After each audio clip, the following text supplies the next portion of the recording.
Future Tamil Nadu அப்படின்ற ஒரு விஷயமும் இருக்கு. கபடியில வந்து அடுத்து அப்கமிங்ல ஃபியூச்சர்ல தமிழ்நாடு பிளேயர்ஸ் யார் யாரு ஷைன் பண்ணுவாங்க அப்படின்னு நீங்க நினைக்கிறீங்க? ஃபர்ஸ்ட் வந்து சுதாகர். இவரு கண்டிப்பா. இந்த அத வீடியோனா ஒதுக்கவே முடியாதுங்க.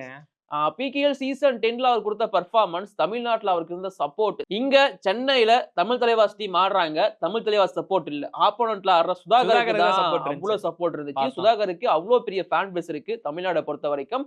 சோ அதனால ஃபர்ஸ்ட் பிளேயர் என்ன பொறுத்தவரைக்கும் பிகேஎல்ல கலக்கப் போற யங்ஸ்டர் அப்டின்னா ஃப்ரம் தமிழ்நாடு ஃபியூச்சர்ல ஓகே. பிகேஎல் சீசன் 11 அவருக்கு சரியா அமையல. ஏன்னா ம். அவர டாமினேட் பண்ணி 2 பிளேயர்ஸ் அங்க ஆதிக்கம் அது பண்ணிட்டாங்க. பண்ணிட்டாங்க ஆல்மோஸ்ட். சுதாகர் இப்போ ஆக்ஷனுக்குள்ள வந்தாருன்னா, அவரோட இப்போ வந்து 8 லட்சமோ, 10 லட்சமோ தான் வாங்கிட்டு இருக்காரு சம்பளம்.